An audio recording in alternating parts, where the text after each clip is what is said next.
What's up, everybody? This is Team B with your host Brandon, along with me, Bill Mack here, and this is Team B Presents, and we hope you enjoy the show. What's up, ladies and gentlemen? Welcome to another episode of the Team B Wrestling Show. I'm your host, Bullet B, along with my co-host Bill Mack, and while you're here, friends, we're going to give you the WWE RAW review and general news in WWE, Lucha Underground, TNA, whatever the case, whatever comes to mind. We're just two regular guys. We have just a regular conversation, and we talk about Raw within it and give our general thoughts. And we're going to talk about WrestleMania coming up, et cetera, et cetera. But in the meantime, friends, we're just, it's a top-up philosophy with us, and we're just trying to grow like grass. So if you would, hit that subscribe button and help the grass grow, Help us out. We do this every week. Stick with us. You want all the news in WWE? You got it right here. You don't even have to watch Raw anymore.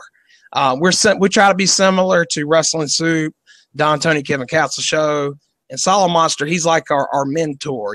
We never be that good. We tried. Okay? It's a two-way podcast, so we can't be solo. But we try to do a good, Team B effort, and appreciate you guys tuning in. But I'm sorry this episode is kind of late in the week, ladies and gentlemen. But the truth is, Raw was so fucking just like nothing happened on there, and I was just kind of I didn't have nothing to say about Raw really.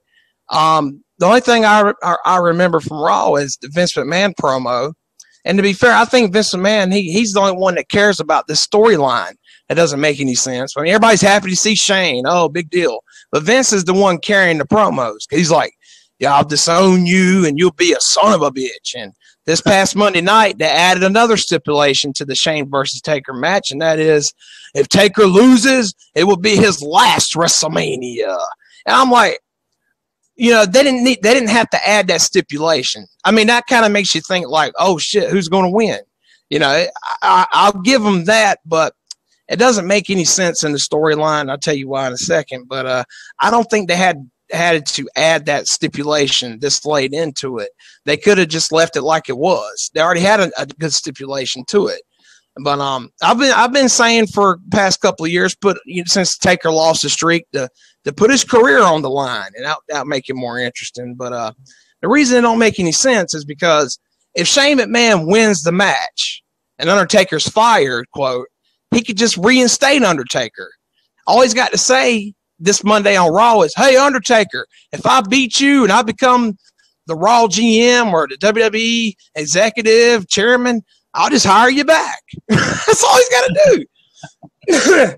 Right? And then if Taker wins the match, people will be like, yay, Undertaker don't have to retire, but Raw's still going to suck. So it just don't make any sense. Shane wins. He can just say, well, hey, buddy, I hire you right back. If Triple H keeps the title, what happens to Triple H if Shane wins the match? Because Triple H can come up. Well, this is where this is how I would do it. Triple H come to the ring and be like, hey, I'm still the world champion. You can't fire me.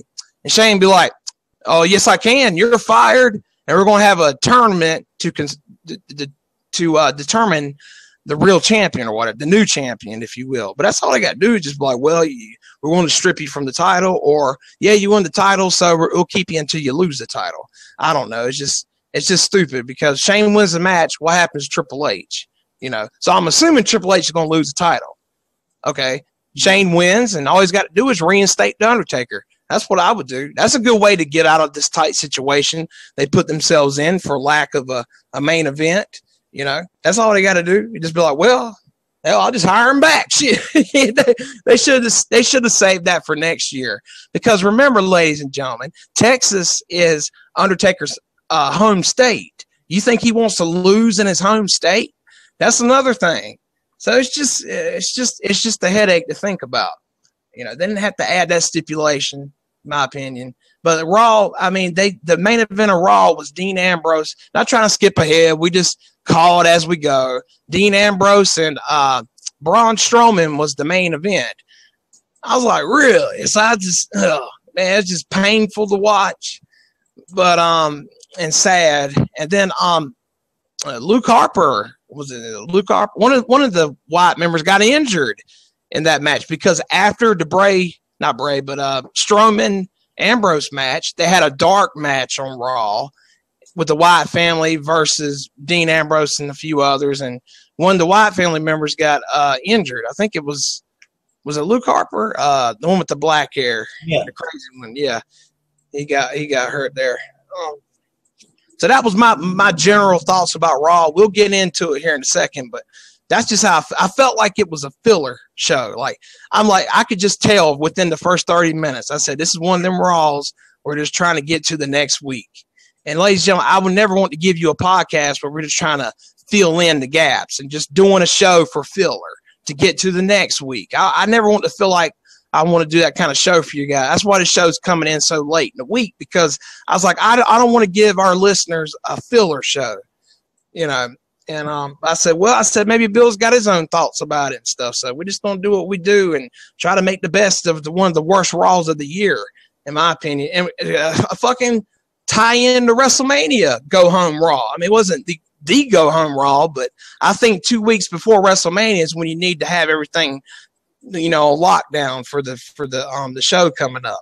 That's when you need to have all the matches announced, all the storylines, peak at their peak for WrestleMania, not a week before WrestleMania, and they just added a bunch of stuff. The Intercontinental ladder match, I'm not too happy about that. They got it backwards. It should have been the U.S. title in a ladder match. That way we can get Kevin Owens and Sami Zayn in a singles match. But I know what Vince was thinking. He's like, well, people don't know Sami Zayn and Kalisto and Ryback. That sounds more interesting to a general audience there. Ryback and a big guy and a little guy. That sounds more that's more flattering and more interesting to kids and stuff. That's what Vince was thinking. Nobody knows NXT. Just put Kalisto and Ryback. People rather see that. But he's wrong about that, because WrestleMania has all the smart fans in the crowd, and it wouldn't have hurt, So how'd you feel about Raw? Well, I'm sure a lot of the same opinions you do about it. I feel like it wasn't it when you get down to the last 2 to 3 Raws before WrestleMania, you're supposed to feel excited and anxious and even though WWE hasn't been with pay-per-views the last few years compared to the Attitude Era, but if it usually when it's WrestleMania more than anything, that's supposed to create, as we talked about, nostalgia itself in its own mystique itself and ready for some surprises to happen. I just feel like this Raw, and I feel like you do, there was nothing in it, even though there was some stipulations, some matches made. It didn't really pique my interest whatsoever when it came to wanting to watch WrestleMania. Now, we get a chance to watch WrestleMania, we will. But there was nothing that made me feel any different or more anxious to watch after watching Raw than there was before. It was they failed filler. Yeah, it was a bunch of stipulations, and I understand.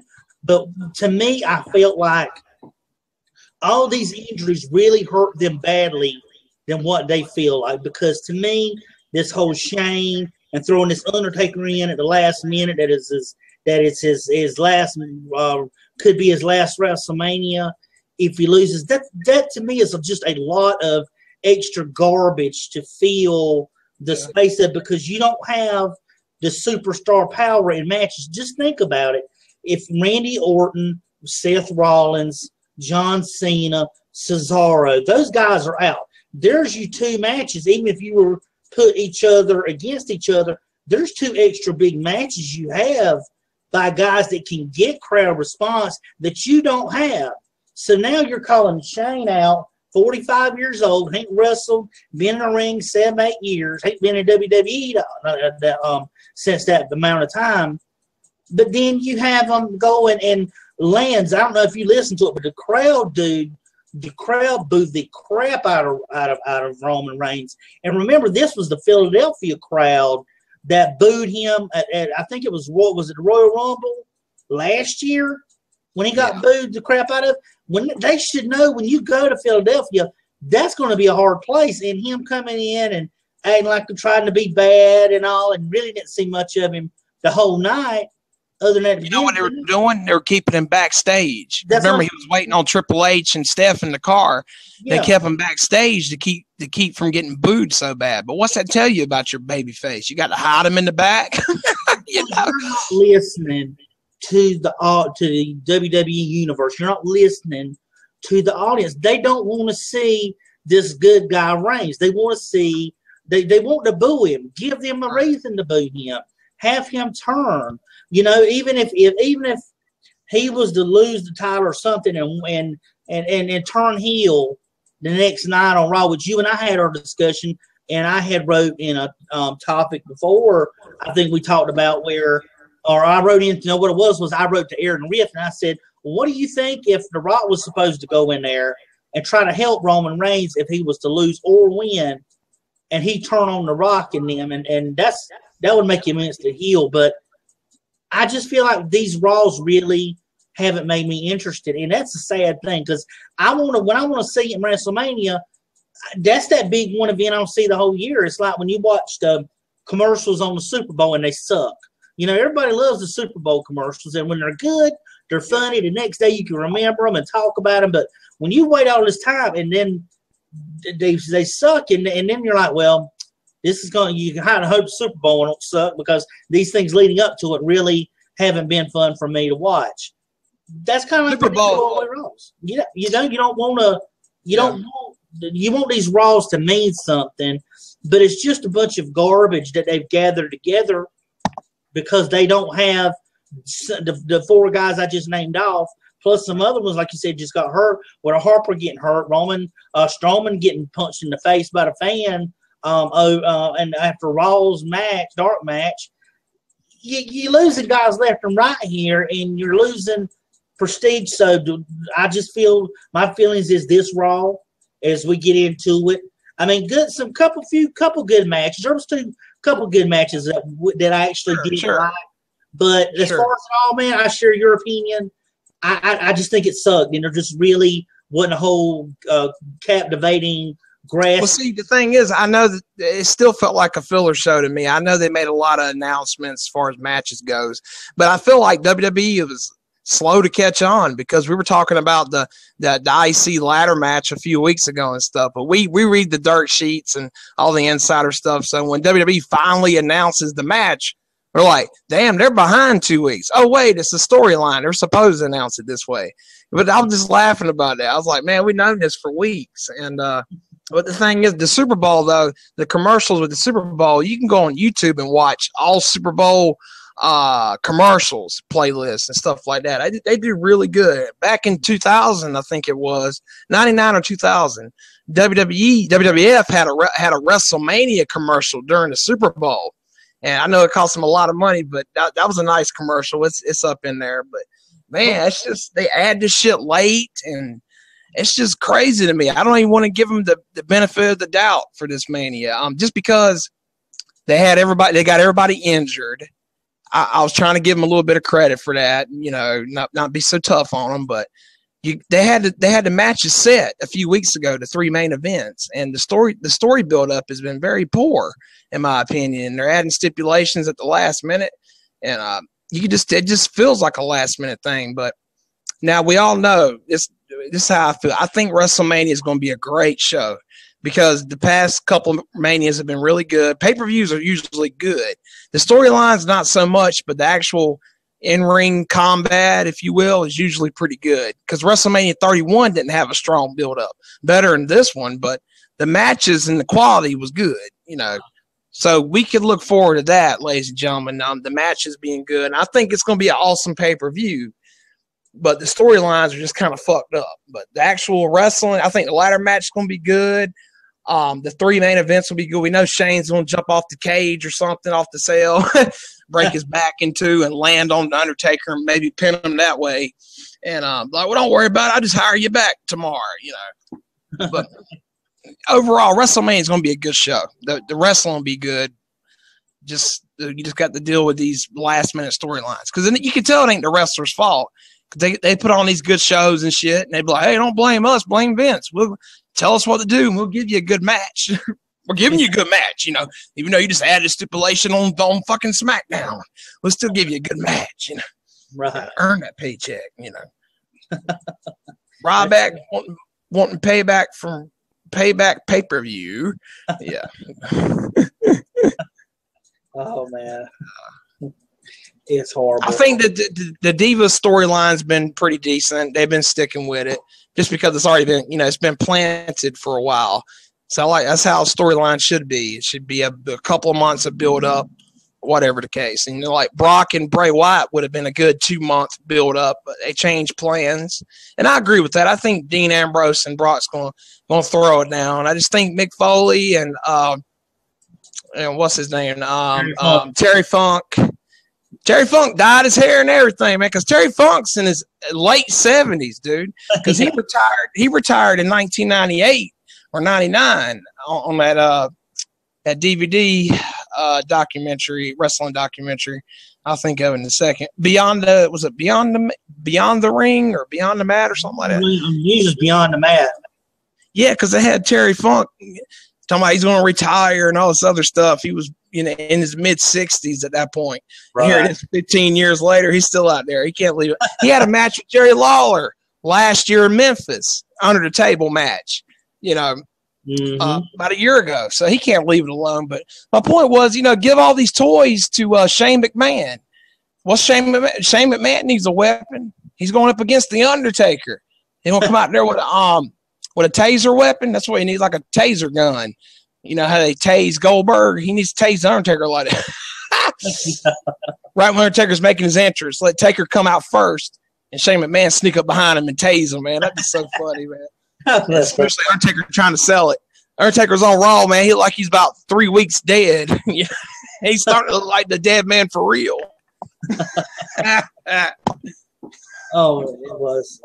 It's just saying he got a worse spray-on tan than Donald Trump. I'm like, no, Donald Trump's tan is a little bit worse than Taker's.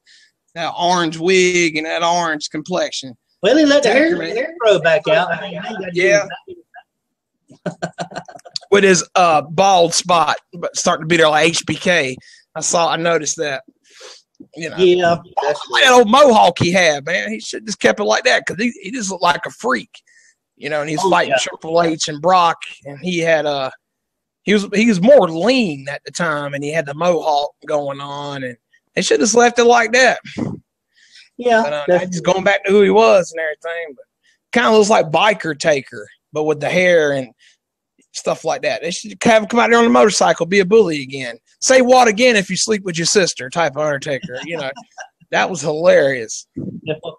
The bully Undertaker, that would be funny to see going up against Shane back and forth promo-wise. Instead of Undertaker being like, well, I ain't doing it for you. I ain't doing it for you. I just need an opponent for WrestleMania, to be honest with you. That's what he should say. He might as well just say, well, I needed an opponent for WrestleMania. Because Undertaker still has not gave us a reason. Right. Why would he agree to this? You know, well, why did he agree to it? Because he needed a match for Mania. Why don't you just tell us that? Well, I ain't doing it for you or nobody. I just need an opponent for WrestleMania. That's all. Just need somebody to fight. That's all. WrestleMania paycheck, man. Exactly. I'm just doing this to have a match. Well, I know, man. It just seems so thrown together, putting that Undertaker stuff, because it's like week after week there's something extra added to it. But when you wanted to know, usually the month before, you already know the stipulations, and they've talked about it for a month. But when they sit there and say, oh, no, now it's Undertaker's career, it's like you're forcing the Undertaker to do this. And Undertaker's never been forced in any WrestleMania match he's ever been in to fight somebody. You know, he's normally had a grudge or somebody's called him out. But as you notice, that wasn't the case with this WrestleMania. That's why I said it just kind of, you know, like you said, I'm hoping right along with you that they have good matches, because if not, it's really going to – it sucks to me reading it on paper. But like I said, I'll hold out hope, like you said, that maybe the matches will be quality matches when the pay-per-view happens. If that happens, hey, it's all good. But from on paper, you know, like I said, unless the 3 main events, I don't know how it's going to go. You know, I really don't. Yeah, because nobody's taking Taker, Shane McMahon storyline seriously. You know, you had people in the crowd laughing when all three of them was in the ring at the same time, including Vince. You had all three of them in the ring, and Michael Cole was doing his snorting, you know, like I said last week. And it's like nobody's taking that seriously. It's just, but everybody's excited about it at the same time just for the match itself. Right. So there was no reason to add that career-ending stipulation, especially like, well, hell, Shane could just hire him back, you know. Yeah, but why would you ask yourself, why would you go through the whole match and them fighting the stipulation and the smack they talk to hire him back? You know, that's kind of. Because it's not personal between Shane and Undertaker. It's not personal. It's just business between them. So Shane could cut a promo Monday night and be like, well, hey, if I win the match, I have control of Raw and I'll reinstate the Undertaker. And Taker would be like, well, shit, man, I'll just lay down for you. Yeah. Yeah, be like Finger Poke of Doom. But I just hope. They're doing like David Flair and beat his ass in the bathroom. You know, that was funny. What's it going to be, Flair? I don't really care who I got to beat up. You know? Oh, I know, man. When that I don't know what pay-per-view was that when the Undertaker just demolished Ric Flair. Ric Flair didn't get no offense. I mean, he just WrestleMania 18, 2002. But that's because they were building up Flair as a retired wrestler during that short, because he was he was the co-owner of WWE. And then he had to step in the ring with Undertaker because Undertaker kept challenging him every week. He's like, who I got to beat up next week to get you to accept this match at WrestleMania?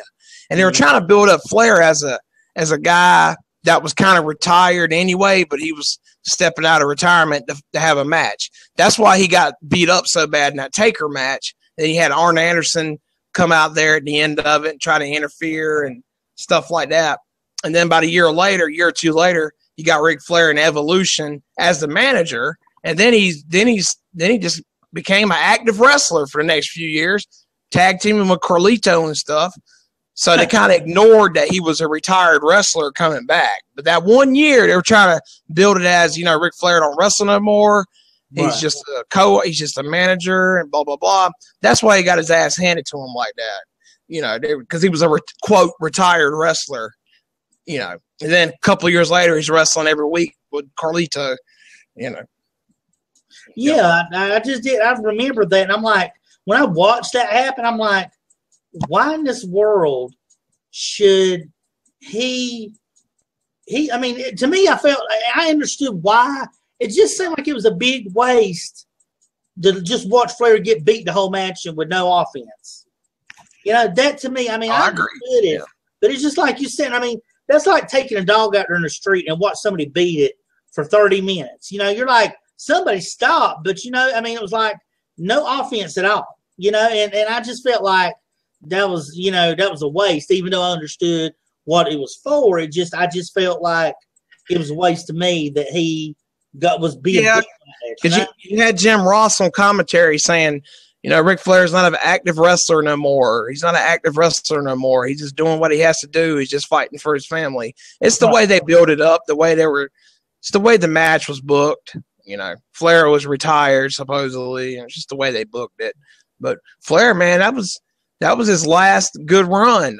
The early 2000s, and then when he was tag teaming with Carlito, right before he had the retirement match with HBK, he was in good ring shape and all that. He was doing pretty good because Ric Flair was always credited as having a good body, a good work ethic, and all that stuff. And I thought he was in pretty good shape.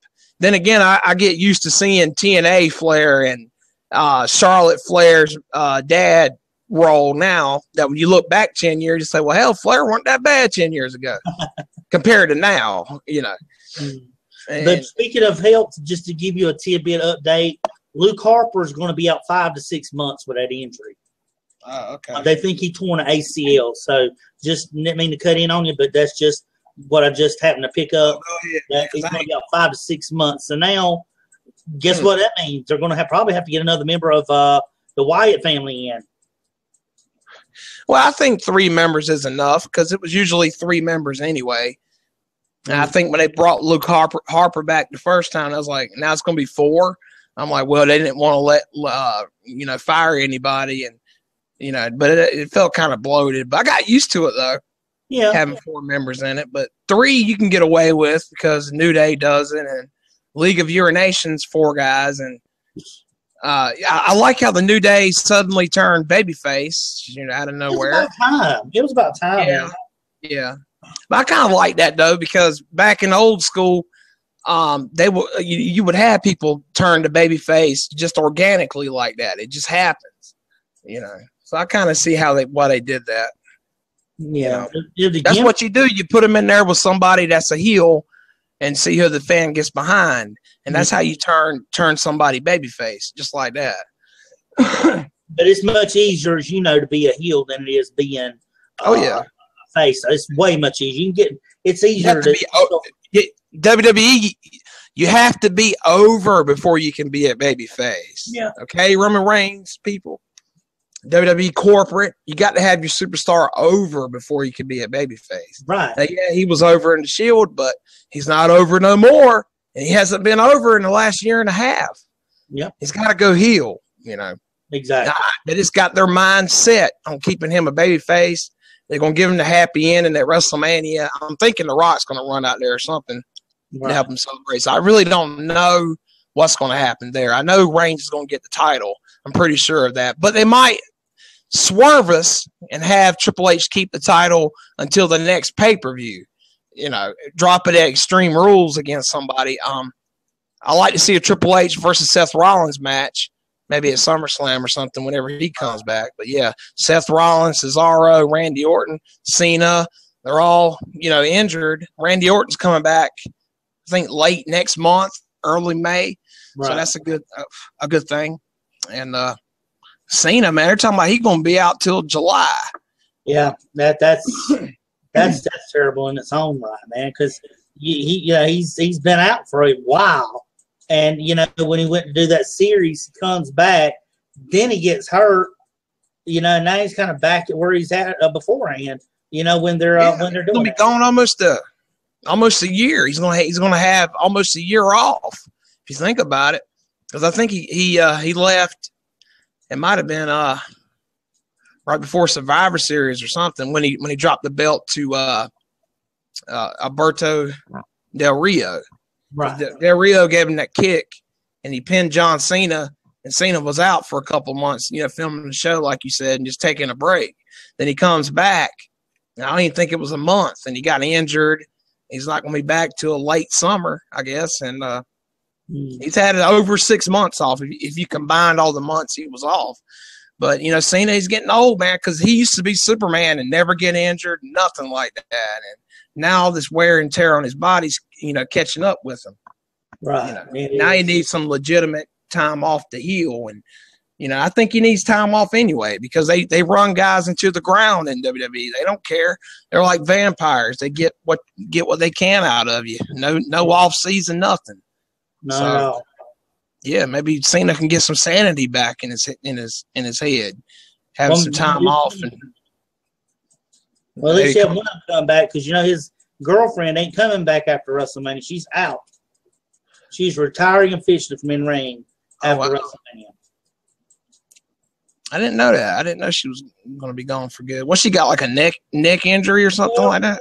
Well, what I was seeing was in here is it says that part of the reason was because she was let's see, it says according to part of the reason she wasn't was her decision to step away. She said that over the summer her and Daniel Bryan were wanting to start a family, so I guess they're just trying to settle down and be a couple. You know, they've wrestled. He's wrestled. You know, on Total Divas, I watched the episode when Daniel was trying to get the doctor to clear him at the time, and she was like, "Well, I do want a family, you know, and if it tells you can't wrestle, you're going to be able to, you know, settle down because I want to have a family." Well, it's saying here that what I'm seeing is that she's wanting to start a family, and part 2 is because of the health issues with Daniel Bryan, and that's caused her to want to kind of be more at home and away from. That's why she's not been on lately, and it said that she's supposed to still be on Total Divas, but she won't no longer be a full-time wrestler after WrestleMania 32. So now, I knew Brie was leaving shortly. I didn't know too much about Nikki. So Nikki's going to leave too? Nikki. I haven't saw much with Nikki. I know her surgery went well, and she's now trying to get in rehab where she can get back in the ring. I thought I read the other day that she just started back getting in the ring. So maybe that's a good sign within the next month or two. Yeah, but that'd be a good career for Brie Bella. Stay on Total Divas, not be an active wrestler, because she's pretty much established on Total Divas now. She don't have to wrestle anymore. She's pretty much established, and that's what she wants. Her and Nikki were talking. You saw Nikki. You know, Nikki kind of wants to have a family with Cena and to be married and have a family. And Cena talked her out of that, man. He programmed her mind. He's like, and so you see that, but Brie more or less was telling Daniel, look, you know, we can settle down, have a family if this isn't going to work out. So this kind of was much easier for Brie to be able to step away since Daniel Bryan's health is going to be an issue. But like you said too, dude, he ain't got to necessarily not be with WWE. He could, if he wanted to, could be like a coach or something, or NXT and whatnot, and he wouldn't have to really go nowhere. But that falls again on what he wants to do and whether he's one that wants to completely step away from it and like CM Punk has, or whether he's someone that they want to make like an agent or somebody in the back to do it. So either way, what you think about Lana going after Brie Bella? They're gonna have a match at Mania. Sandy. Pre-show.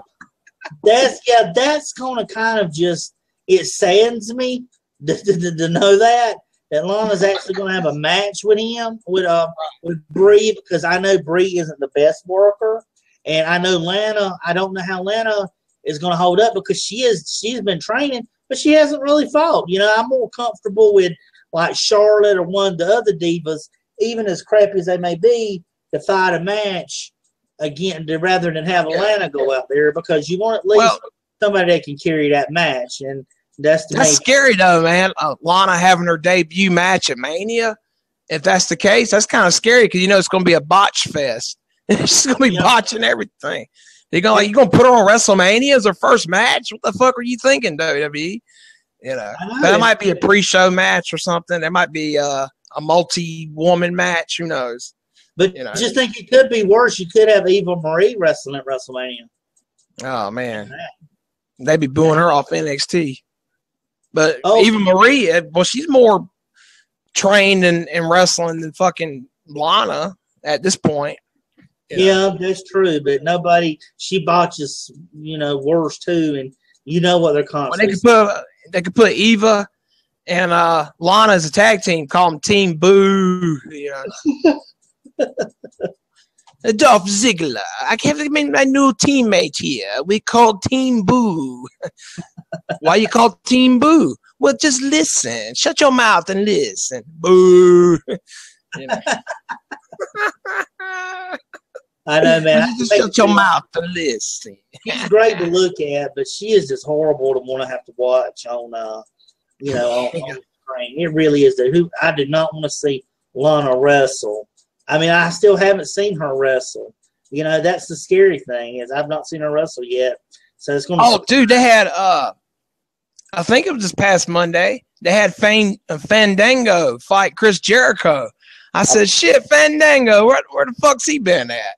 They're talking about he's the man that defeated Chris Jericho a couple of years ago, which is true. But I was like, man, where's he been at? And they go put Zack Ryder in the ladder match. I'm like, well, that's nice of him. Kevin Owens was talking about that neither one of them is in this 6-man title match that should be champion.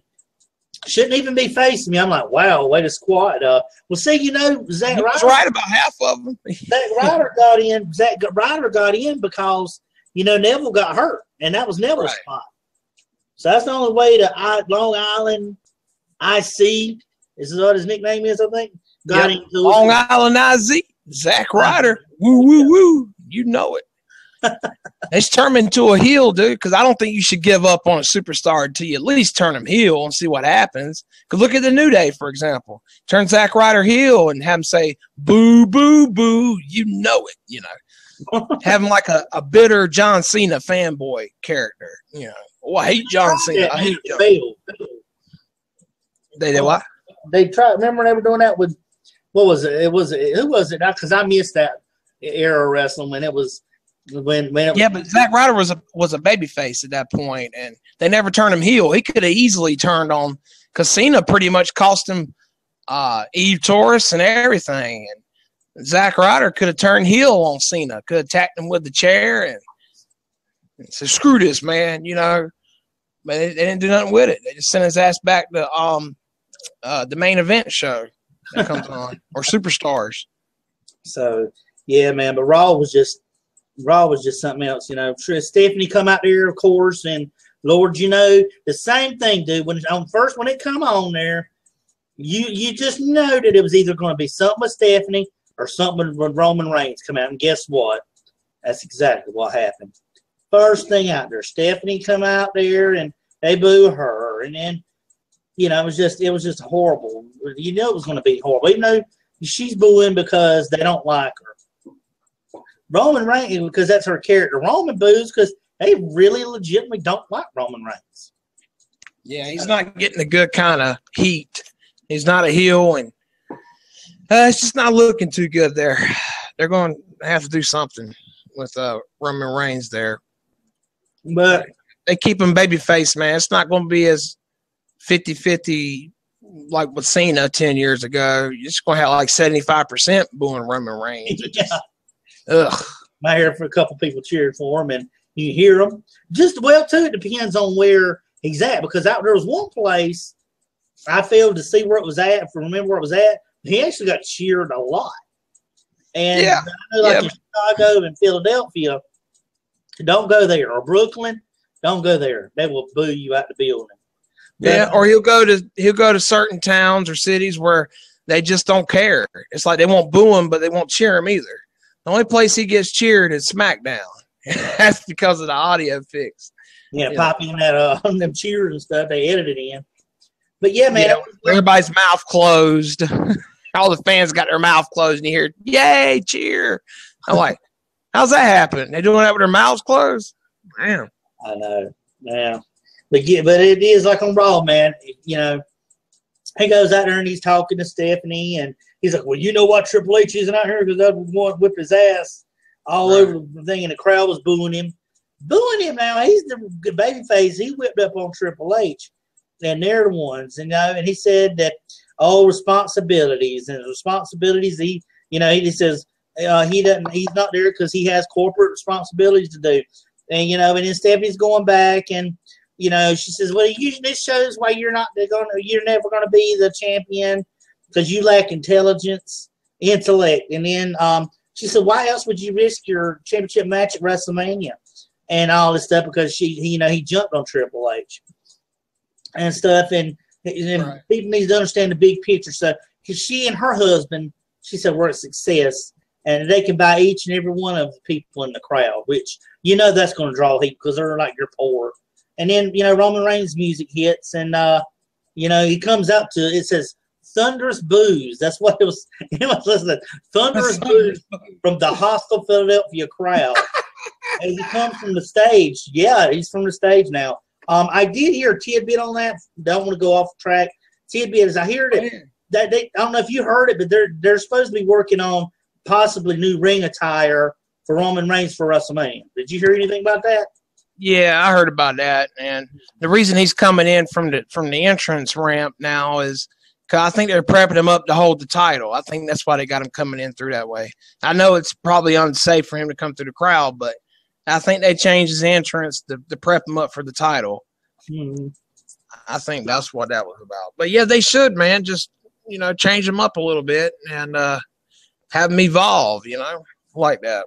Right. That's so. I hope they give him a good attire that he can wear. I don't want nothing with the Shield. Look, right. That because everybody now has their own look. Rollins and both Ambrose. And I like Ambrose because I know it ain't traditional attire, but he's got that street rugged look that it fits him. Yeah. But see, when The Rock left the Nation of Domination, he kept the same theme music, but they spun it a little bit. They changed the beat a little bit. They kept the same beat, but they kind of remixed it some. And with Roman Reigns and the Shield theme, it's exactly the same thing, except for the intro part where you got the guys on the radio. Oh, Shield, burn out, burn out, burn out. You know, they don't have that anymore. But the Rock and the Nation, man, they kind of, you know, used the Nation Dominations theme. They kind of evolved from that theme into the Rock's theme, and I thought it was great, you know. But poor old Fandango got interrupted, you know, by AJ Styles. And to be fair, WWE, that's another storyline they kept going pretty good. As far as being normal goes, is AJ Styles and Chris Jericho. And Jericho, he's been your typical heel. He's pretty good at that. Right. He's really good at that, and they got that going. And AJ Styles came out there and finally talked some, and they're going to have their match at Mania. That one's got a pretty good build to it, I think. And let me see. But you know, it's bad though, man, because remember, and you're talking about Raw. It was AJ Styles kept Jericho was trying to get him to chant AJ Styles, and the crowd wasn't even doing it. You know, I was like, how pitiful is that when the good guy can't even get cheered? I blame my favorite part. Oh, right quick. This only gonna take a sec. My favorite part from Raw was when they were trying to build up the Andre the Giant Memorial Battle Royal, and they had Big Show out there cutting a promo, and then Kane comes out there, and Kane choke slams Big Show from the top rope, and Big Show was very emotional during his promo. He said, "No, Kane, why?" And he choke slammed him. That was probably the best part. Kane, no. That was so funny, man. I'm crying in the ring, man, but it's about his time. He's letting Kane beat him up. He's like, "Kane, stop."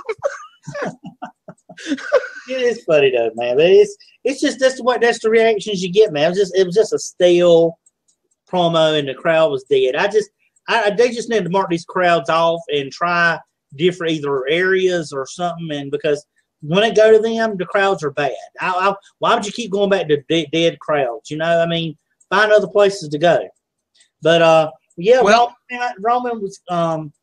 Roman came out there and he was talking to her, and he said, "Now Stephanie's like, oh, you're going to pick on me now.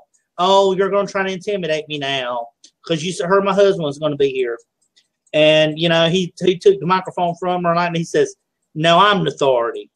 And he takes and throws the mic and he walks back off. So, but that Jericho. That was so lame, dude. I was like, really? But the Jericho, but like you were saying, catching up with that, the AJ Styles and Kevin Owens match, that was one of my favorite matches of the night, or highlights of the night, was the AJ Styles and Kevin Owens. Even though they got this stuff with Jericho and AJ going, I'm going to like this feud, even though they've done it on SmackDown and Raw. If you watch Raw and watch SmackDown, they did the same ending where Chris Jericho, I heard about that. Both times interfered in the match. I'm like, that is so stupid.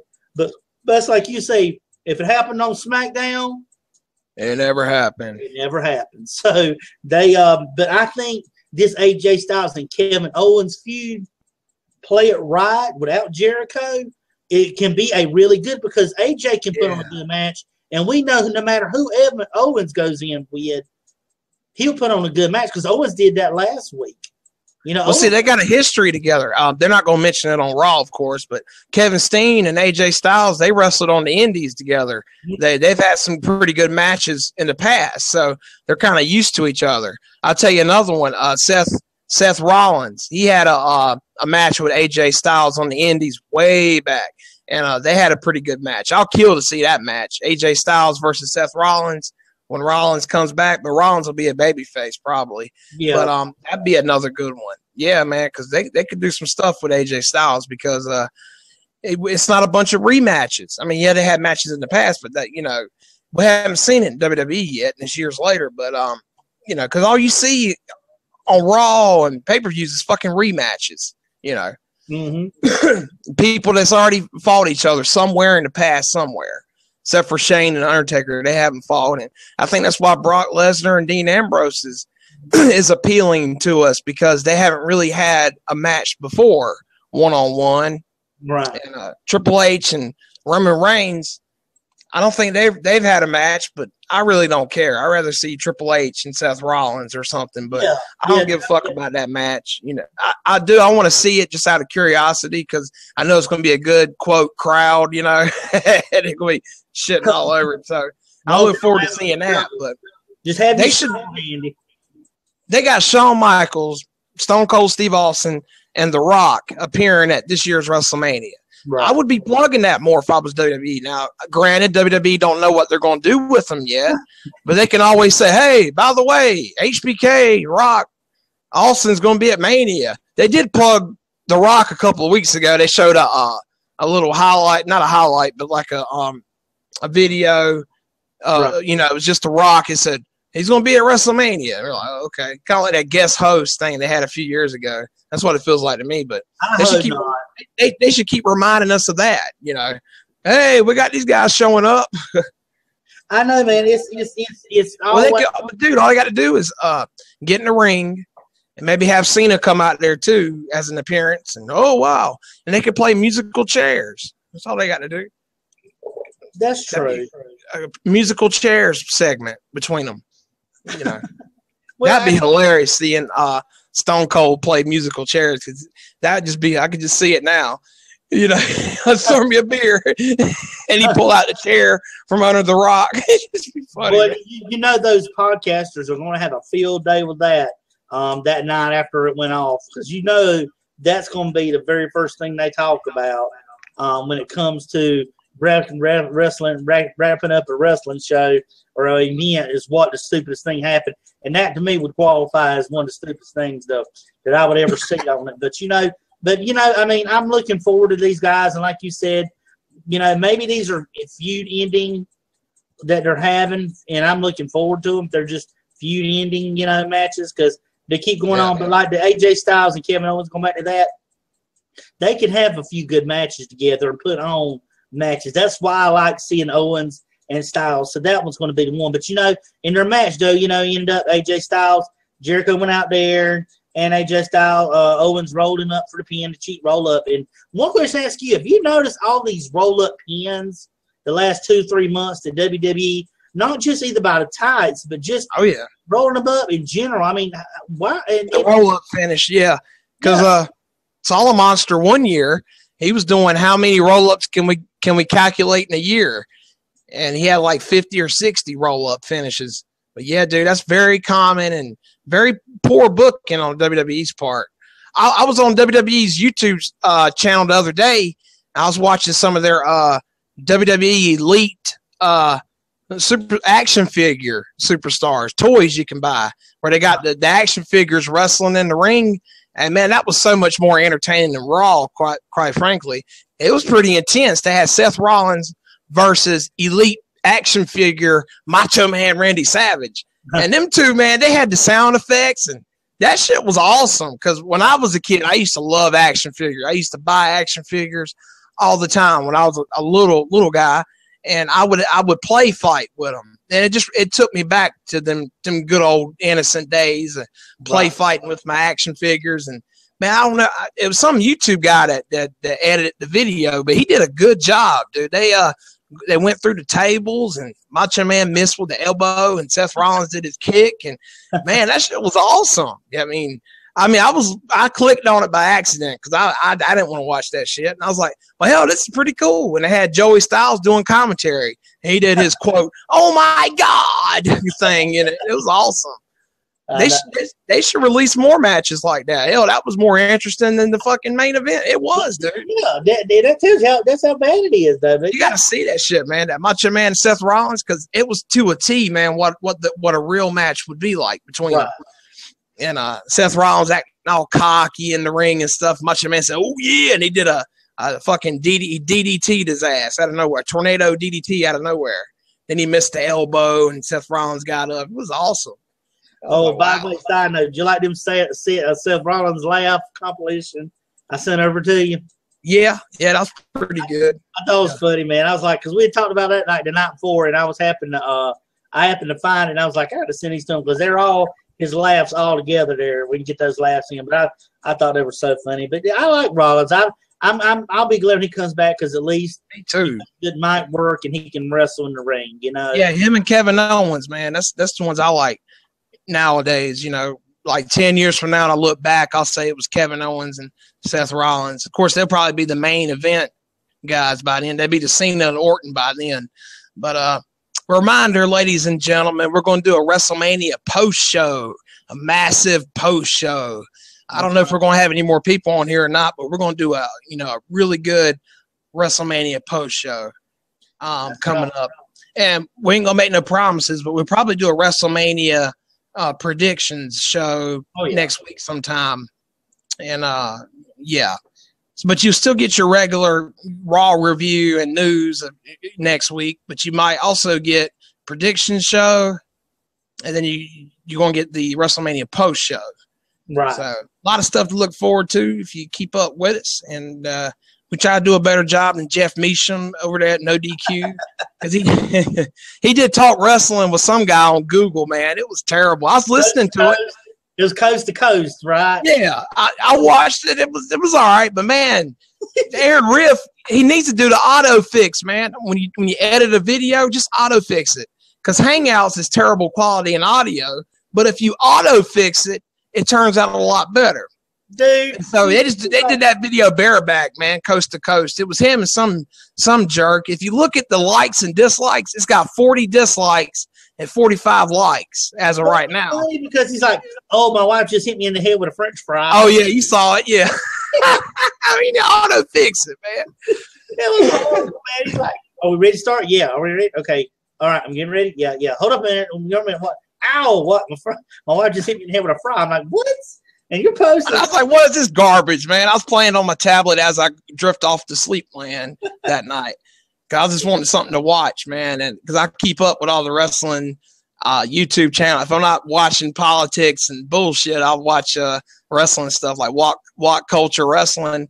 They do some pretty good stuff over there. And yeah, man, the only good thing about that Hangout was the title belt conversation at the beginning of it, because I'm just a big fan of the Eagle belt. That's my favorite too, the Eagle belt in WWF, and the big gold belt from WCW. Yeah, those are my two favorites right there, the Eagle belt and the big gold belt from WCW, because they just, you just don't get no better than that. And the Attitude Era belt, I weren't really feeling the Attitude Era belt, and I believe that's the same title belt that carried over to SmackDown when they had the brand split. And Brock Lesnar was a WWE champion, and Kurt Angle was WWE champion. I think that's the same. I thought that was the undisputed title that they put together with Jericho and was it Jericho? Yeah, but it always looked like you're right. But it always looked like an Intercontinental belt to me. Yeah, I didn't like it. I didn't like it too much. Yeah, and then you had Cena come out with a spinner belt. He changed. I was like, man, come on. But my people glad to see that belt go. Yeah. But the belt now, it just looks like a new age or futuristic belt or something. It's better though. It's better than the undisputed belt, I guess. But the undisputed belt was good. It was just too small. It just felt like a mid-carder belt. But nothing beats the Eagle belt, in my opinion. That's the belt I grew up on too. And I always loved the Eagle belt. That was Bret Hart and Shawn Michaels, and before that was Hulk Hogan right there at the end of it. It was cool. That was a cool belt. And I hate when they changed it, man. But WCW, I always thought WCW had the best looking belt with the big gold belt. I love that was my belt. Yeah, I like when Triple H had it when that was the Raw champion and it was the World Heavyweight title. I was like, well, I'm glad they got the right belt on Raw at least. Because when WWE first bought WCW, I was like, man, they got to do something with that WCW title. They got to keep it, do something with it, the World Heavyweight title. And Eric Bischoff brought it to Raw, and he handed it to Triple H. I said, at least it's got a place now. It's going to be headline and all that. And that's why they go back to it, man. No matter what, WWE can create any kind of belt they want to when they do secondary belts.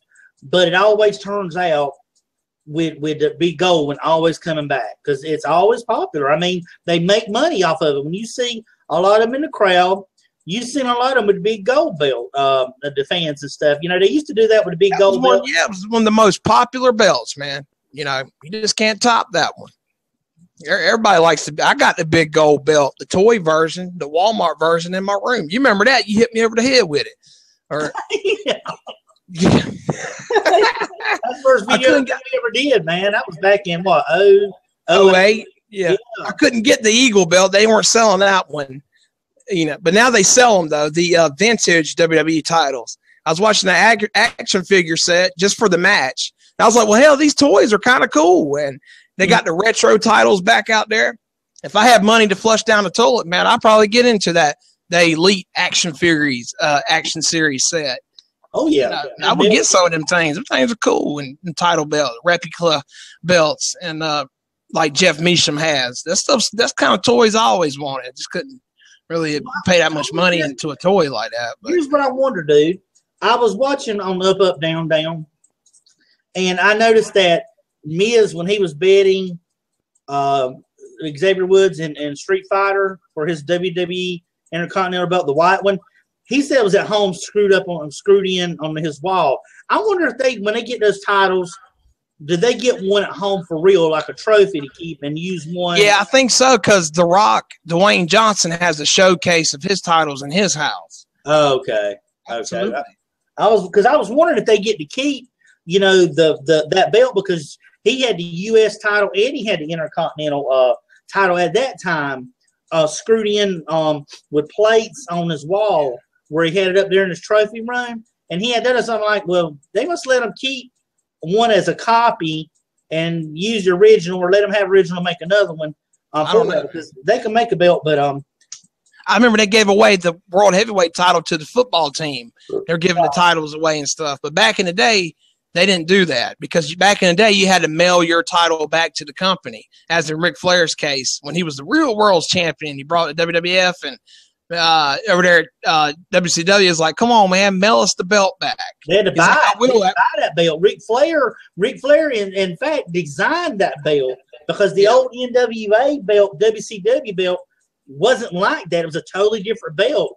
But when Ric Flair came in, Ric Flair personally. Oh, hold on. By the way, ladies and gentlemen, we're talking WCW because it's the 15-year anniversary of WWF purchasing WCW. So this is going to be our WCW segment here. 15-year anniversary. Yeah. Got true WCW fanboy right here, and Bill Mack. They did him wrong, man. They did him wrong. Grew up watching the alternative. Yeah, that was it, man. That was it. Back in watching it in the Superstation. That was the channel. But no, they said what happened was Ric Flair made that belt custom, the big gold belt. And what happened was when he went over to WWE as the real world champion, they bought the belt from Ric Flair and brought it back to WCW, and that was then their official belt. That gold belt wasn't WCW to begin with. They just bought it from Ric Flair, and he ended up sending it back over to WCW, and that's how come you seen him then when they went on to wrestle, because he done sold the belt to him, so they had to carry the belt back over and get it in. But original the NWA WCW title, it wasn't the big gold belt. They just happened. That's what they used it after Ric Flair had personalized that one, which me, like you said, the big eagle was yours.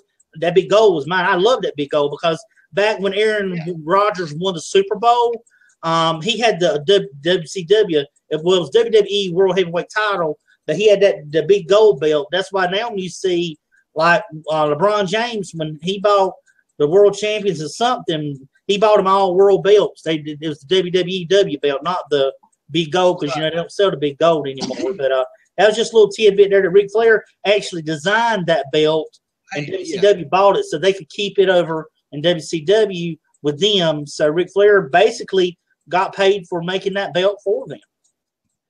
But it was a beautiful belt. I love it, man. Hey, what was it? Yeah, because I always said about WCW, that was one of the first things that got me into it. Well, I'm like, man, they got an awesome belt. You know, WCW's got the best belt, man. But the Eagle's just my favorite. Just and it's a nice belt. I mean, it is, man. It looks like a championship, as the big gold belt does too. But Yeah, I first discovered WCW. I'm gonna show you some cards here. I got these out of I think Walmart back in the day. My camera's smoky, man. I try to fix it and everything, but so bear with me, ladies and gentlemen. Here's my WCW card set that I got a long time ago. This is when I discovered WCW. Yeah, so we got let's see. Hello. Okay. Yeah, I'll switch the camera back over to me. You got well, you can't see this shit. Let's see. We got Terry Taylor. Yeah, the Red Rooster. Right. Jim Ross got his own car. I said, that's Lex Luger. I said, oh, I see what they're doing. As a commentator. That's 493 before he went WCW. Yeah, before he went WWE, and he was wearing that toga. You know, that's before the toga at WrestleMania 9. But yeah, so you got your who's at his interview on Lex Luger? Yeah. I was like, that's a Lex Luger card. I said, oh, I see what they done. Okay. I'm doing this very quickly here. Let me see.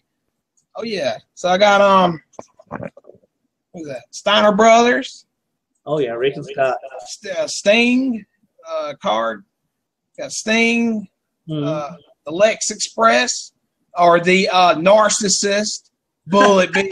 I mean Lex Luger, and then we got Ric Flair, because it's got to be fair to Flair. We got the Freebirds over here.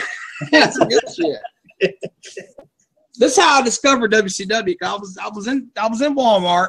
I said, "Oh shit, a wrestling trade card set." And I opened it up. It was WCW. I said, "Oh, that's where they go when they leave WWE. That's where they go to." But yeah, I haven't heard of the Z-Man. You know the Z-Man? That's the Stro, I believe. Oh, okay. The Stro. That's who he used to be back then. Yeah.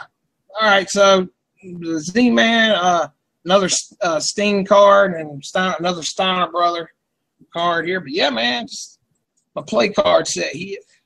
I used to have those cards a long time ago. I don't know where I got them no more, but all I got like now is baseball, basketball, hockey, and my comic cards. I used to buy baseball cards, hockey, all that stuff. I still got them too. I got some more WCW cards as well. I used to collect all kinds of cards back then. Baseball, all that stuff. Football. Yes. Mostly baseball and wrestling, because I was really into card collecting back then. And, you know, I still enjoy that stuff. But, yeah, that's what I hated about WWF, because you couldn't buy the WWF merchandise in Walmart and shit, but you could with WCW. Right. As well as MLB cards and stuff like that. Because the NWO Wolfpack T-shirts, and NWO Black and White, I remember buying those at a Walmart. People be like, "Well, I thought you weren't a WCW fan." I'm like, "No, I like WCW. WWF, they want to sell their shirts for $30 at WWFshop.com. They want to rip you off, man." I said, "At least WCW sell shit in Walmart for you." Kmart, it was awesome. You know? Yeah, man. But let's see. We'll get back to Raw real quick, because there ain't much else to go here on Raw. Ziggler's music comes out. Ziggler comes out and interrupts after the Kevin Owens match, says he deserves it. Then comes out, music comes out, Miz comes out. He says he deserves it. Then Sami Zayn comes out. Then he wants to fight Owens. And then the Miz comes out and starts talking, calling him skinny Seth Rogen. and Owens says none of them deserve a chance to walk out, so he walks out. And then it says he tells him he's going to go to the Authority, and then he shows up talking to Stephanie in her office. But Dean Ambrose ends up coming up, and he says he's not sure what's inside Lesnar, but deep down inside himself, he probably quit. And he said that he reached down and smeared all over Lesnar's face, and that Lesnar doesn't have what it takes to beat him at WrestleMania, which is a weird thing for Ambrose to say. He said that Terry Funk, that's when Terry Funk comes out there and gives him Chainsaw Charlie, as he likes to call him. Yeah. It says that was his WWF gimmick name back in the 90s. When him and Foley was Foley. But, here comes Chainsaw Charlie. He's got a long history in wrestling. That's what Jim Ross. I said, really? I never heard of Chainsaw Charlie. Yeah, that's Terry Funk. Oh, okay. he was in OECW too. You know he was tough then. But Jim Ross was trying to call out his credentials on commentary when Chainsaw Charlie made his debut on Raw. He's like, Chainsaw Charlie, he's got a long history, and he was trying to give him credentials and stuff. And I think Vince on the microphone said, in his earpiece said, "Hey, that's not Terry Funk, that's Chainsaw Charlie." Jim Ross quickly changed what he was saying. He's like, "Well, here's Chainsaw Charlie," you know. He ends up cutting the table in half, and he fires it and cuts the table in half and goes off. Stephanie Owens comes in there blabbing about his match, of course, and and then it shows up Shane coming that all he's done and whatnot, and they're talking about how lethal the Undertaker is, a bunch of blah blah blah promos. Then New Day comes up, and it's funny because they get a couple of guys to work behind the scenes to do a booty popping at work, which is so funny.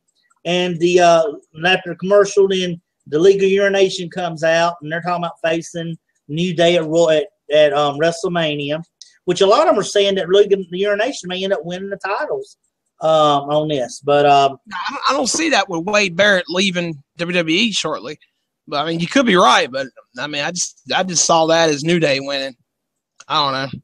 Well, that's just stuff they're hearing and they're recycling around. So you can, like you said, you can always take that with a grain of salt. But then we see all of a sudden you hear Big E come out and New Day comes out and they're wearing their Bootio shirts. Yep. And New Day is talking about how they don't suck or they never have sucked. And then they talk about League of Nation, and then Xavier Woods has a sign that says the League of Nations is trash and whatnot. And Kofi says he really means it. And congratulations to Kofi Kingston. Kofi is now, and I don't know if you heard it the other day, Kofi now is the longest serving single partner of a tag team champion. So as all the years of tag team champions, Kofi being a tag team champion, a single part of being a tag team champion, Kofi's been the longest. So that's congratulations to him, because I mean I wouldn't have thought of that, but he's been with a lot of tag teams and held the belt. So just hats off to him for being able to have that kind of distinction. But then they end up fighting and whatnot, and Big E says everything can be rectified with a big old box of Bootios. That's right. And then, of course, Philadelphia ain't going along with it. And you can barely hear them saying Bootios, which sucks. That's why they do. But end up after the bell rings, it's a match, and we see them, they're fighting and whatnot. Big E ends up running in and giving Rusev the big ending for the win. But it was the parts of the match I liked was Big E versus Rusev when they were in their fight with each other, because those were two big dudes going at it. And I mean, there's many times where Rusev was Big E tried to do that splash off the ropes, and then he ended up Rusev would put his knees up or whatnot. But it was a good back and forth match. But I like seeing the big guys sometimes wrestling each other. So good thing that he won. Mr. McMahon, part comes out. Mr. McMahon's going to make an announcement, and they talk about coming up next, and then talks about upcoming Ambrose and Braun Strowman. So we see Bray Wyatt cut a promo on there. He said there's a chance to be born again, and they got another chance. And Luke Harper can't begin one without sacrificing another, and all his weird ones. But they're talking about it, and they showed Andre the Giant. And this is your part. Andre the Giant trophy, and the Big Show's out there smiling and standing just like the trophy next to it, like he did after he won it last year. So that he's on the only two times he's ever stood beside it is the night after he won it, and on Raw is he done that. But he was in the ring, and like you said, he was thanking everybody for all this and that, and the greatest giant in the world was Andre, and he went on to put over Andre the Giant and everything. And then all of a sudden, the social outcasts come out there, and they start talking smack to him and all, and retired stuff come up, and they all jump on him, and then all of a sudden Kane comes out. Well, then they're all jumping on him, so you figure, hey, Kane's going to come out there because he's the Demon Kane. He's Right. a good Kane right now. He's not casual Kane with the. He's not casual Kane. He's not unemployed Kane. He's not corporate Kane. He's the regular Demon Kane. Figure he's gonna be good. He's the face Demon Kane. Comes out there all of a sudden. They clear the ring and he goes up there and slaps that big choke slam on the Big Show after Big Show's posing on the rope all of a sudden. And like you said, he said, "Big Kane, why Kane? Why?" Yeah, he goes over. That was the best part, man. That was so funny when he said that. Why Kane? Why? Kane, no.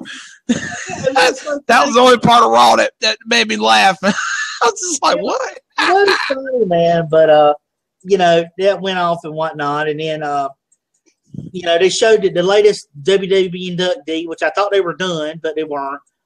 Is Stan Delary Hansen, and he was a tough motherfucker back in the day. Stan Delary Hansen was basically known a lot in Japan, but I remember watching WCW when he was on WCW wrestling for them, and they would mention his wrestling Japan career because back then he was a tough motherfucker. Japan had a good wrestling relationship because you used to all the time see Sting and Luger and Flair go over to Japan and fight. And, you know, or they would come, the Japanese guys would come over here and fight. So they give big ups to him. You know, he's one of the old school. He used to wear that big old chew in his mouth, and he had that cowbell and stuff in his hand with the chaps on with the black hat on and the vest on. Yeah, I know, man. He spit right in the camera. He said, if I live in modern times, I would vote for Trump. No, I'm just Trump supporter. He got it, which I was surprised, but it's good that he got it. But then next up is the match you pointed out earlier, Fandango against Chris Jericho. It's a blast from the past match when Fandango first came in. He ended up beating Jericho, and I remember that match, and I know you did too. But as it happens this time, you know, it kind of ended up different. Jericho ended up winning by giving Fandango the code breaker. And AJ Styles outside yelling, "Y2 jackass." And I don't know if the crowd really was saying too much, and they obviously weren't. They were trying to get the crowd to say "Y2 jackass," and then those two were facing off against each other and whatnot. But they show up next. It's a triple threat between Zayn, The Miz, and Dolph. Did you see any of that match at all? Because I sure didn't. But Owens, you know, it was just no match everybody really wanted to see. I didn't really want to see it. You know, ended up Zack Ryder going out there, and they're all talking about the Intercontinental title. Stardust and Sin Cara and Zack Ryder, they're out there, and you know, Zayn, I think Ryder's, everybody gets involved in the match, and it gets eventually thrown out. So there you go, folks. You got two matches like that, worth nothing. They end up getting thrown out. And then it shows Stephanie on the phone, and she's worried to Roman Reigns and all that. And then he's like, 6 people were after me, da-da-da, you know, it shouldn't even be fine, da-da-da. Then it says, Stephanie, it says here that Stephanie walks to the garage area, and she kisses her husband as she gets into the car, and the garage door opens. And Roman Reigns is staring directly into where they were going out. And it says that he walks over from there and opens up the passenger door, which is unlocked. Now, I figured that now. The passenger door would be unlocked. He pulls Triple H out of the car and punches him for a bit. And Triple H gives one right hand, jumps in the car, and they drive off. And the crowd boos when they show a close-up of Roman Reigns. So what you think that's going to be? I mean, of course, they're going to boo him. They let him beat up on Triple H a little bit more. Wow, that's really going to be, you know, that's really going to put the crowd over for Roman even more. Cena 2.0. No matter what. No matter what. But another Divas match, if you had to go to the bathroom, then was the time to do it because that's what I just did. So I'm sorry. I'm glad you did because Natalya fought Charlotte. Charlotte ends up getting the win again. Of course, we knew that was going to happen. And then they're talking about how the Dudleys are going to face the Usos and R-Truth against Bubba Ray with Devon, which I kind of don't get why they would have a match. But anyway, you know Bubba Ray's going to win that. And then up next is the big announcement. Vince McMahon comes out. No chance. That's what you got comes on. And he comes out to a weak reaction, which is just saying nobody hardly cheered for him. And, you know, he was expecting to get a bigger one, but yet again, it's Philly, folks. You're not going to get people got accustomed to seeing him every week now. It's not, you know, it's a big deal when he comes out there once a month or something, but when he's out there every week, it's people get immune to it. But let's wrap up. Let's wrap up, Bill. I got to go to bed here very soon. And okay, man. But it's just the stipulation for the Undertaker's. We talked about that at the start of the show. Yeah, you know, when they shouldn't have added. They didn't have to add all that. Blah blah blah. You know, if Taker loses, Shane could just hire him back. You know, nothing personal. I'll just reinstate him. Shit. You know, it just don't make any sense. But yeah, it's crazy. But yeah, I don't have any Lucha Underground news, ladies and gentlemen. But I've been watching season 1, and everybody that watches it gives it a 10 out of 10 review. So if you want a good alternative, check out Lucha Underground. So I'm just giving it a quick plug. If you watch TNA and you want to watch a good TNA recap, check out Bill Mack's channel because he does a TNA wrap up every week. That's right. And other than that, folks, we got to wrap up here. But I don't know if Bill Mack's got the Raw ratings this week. Real quick. I'm gonna take it a second. Last week's. There was another drop again. Last night's Raw drew a 3.4, and it's down 2% from last. It was 3.4 million. Numbers down 2 and 7% between last week's 3.458, and we're the lowest since the January 11th Raw, which they were out. So it was number 2 channel overnight. Get this. The show that beat them was the Love and Hip Hop on VH1. They beat Raw last night. So what does that tell you? Wow. Yeah, it's WrestleMania season 2, man. You want to Love and Hip Hop. That's a TV show. And that beat Raw. And Raw's always the number 1 cable show on TV. I know. I hate to go through this downtime in WWE. You know, better to pick. I feel sorry for kids watching WWE nowadays. Mm-hmm. It's because they're growing up in the WWE sucks decade, sucks era, and people like us, we grew up when it was good, and now we're going through a downtime. You know, and new fans are like, "Man, we're in the downtime." It's like, "Yep, enjoy it." You know, true. Things have got to change. It's just crazy, you know, how that shit's going down. Kind of reminds me of WCW 2000, but hell, even that was, you know, arguably better at times. You know, that quick booking, last minute booking. Yeah, they don't know what they're doing. Creative's bad. Yeah, same thing. Ladies and gentlemen, look forward to WrestleMania prediction show, and we're going to do a major post show, as well as the WWE RAW review and news. We're going to do that as well. And check out Bill Mack's channel for TNA wrap-ups every week. Every week. That's pretty much it, man. Like and subscribe if you want to, if you like it. If you don't like it, do it anyway. 100 subscribers. You know? Woo! Shit. All right. Y'all take care. Later.